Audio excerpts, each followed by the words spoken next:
সদৌ অসম গড়িয়া জাতীয় পৰিষদৰ শিৱসাগৰ জিলা সমিতিয়ে যোৱা 30 মে'ৰ সংবাদ মেলযোগে যি কথা অৱগত কৰিছিলে, আমিও তাৰ স্থানীয় ব্যক্তি সকলৰ পৰা জানিব পাৰিলোঁ ইতিমধ্যে 4গৰাকী মিয়াই মাটি ক্ৰয় কৰিছে বুলি।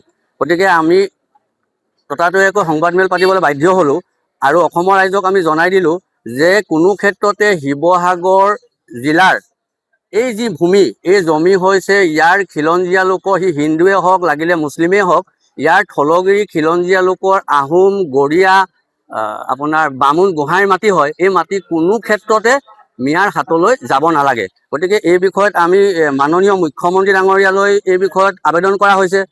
জিলা আয়ুক্ত, শিৱসাগৰ জিলাৰ আয়ুক্ত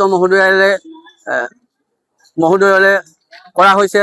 তাৰ লগে লগে আমাৰ জ্যেষ্ঠ আৰক্ষী অধীক্ষক মহোদয়া শিৱসাগৰ আৰু আৰক্ষী সঞ্চালক প্ৰধান মহোদয় অসমলৈও আমাৰ এই বিষয়ত আবেদন কৰা হৈছে। আৰু ইয়াত কোৱামৰা সত্ৰ আৰু কাটনিপাৰ সত্ৰৰ সত্ৰাধিকাৰ মহোদয়েও চহী কৰিছে চিলৰ সৈতে, আৰু তেওঁলোকে এই কথাটো উদ্বেগ প্ৰকাশ কৰিছে আৰু মুখ্যমন্ত্ৰীৰ পৰা এই কথাটো মানে এটা আশ্বাস বিচাৰিছে যাতে কোনো ক্ষেত্ৰতে এই মাটি কিনা বেচাৰ প্ৰক্ৰিয়াৰ যি এতিয়া মানে আপোনাৰ এটা জটিলতা আহি পৰিছে হিন্দু মুছলিমৰ, তাৰ সুযোগ লৈ, তাৰ গইনা লৈ যাতে কোনো ক্ষেত্ৰতে থলগিৰি গড়িয়াৰ মাটি মিয়াৰ হাতলৈ নাযায়, সেইটো আটাইতকৈ আজিৰ তাৰিখত ডাঙৰ প্ৰশ্ন। আৰু ইয়াতে আমি এই কথাটো ক'ব লাগিব যে আমি বিচাৰিছোঁ খুব চিজিলকে মিয়াই যি মাটি ক্ৰয় কৰিছিলে, যিহেতু তেওঁলোকে গম পাইছে ইয়াত থকাটো, ইয়াৰ মানুহৰ লগত থকাটো সম্ভৱ নহয়, গতিকে সেইকাৰণে তেওঁলোকে এই মাটিটো উভতাই দিব লাগে। তেওঁলোকে ইয়াত আমাৰ ব্যক্তিগত কিবা কৰাত কোনো অসুবিধা নাই, ভাড়াঘৰত থাকক, বৃত্তি কৰক, টকা যিমান কামাওক। আমি কৈছোঁ এই টকা আমাৰ পানি তেওঁলোকে তাত পকা ঘৰ বনাওক, আমাক ইয়াত কেঁচা ঘৰ থাকিবলৈ দিয়ক, আমাৰ জমি, আমাৰ ভূমি আমাৰ থাকিবলৈ দিয়ক,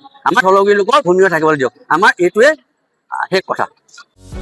যিকোনো খবৰৰ বাবে যোগাযোগ কৰক আমাৰ এই নম্বৰত 9181 307 221।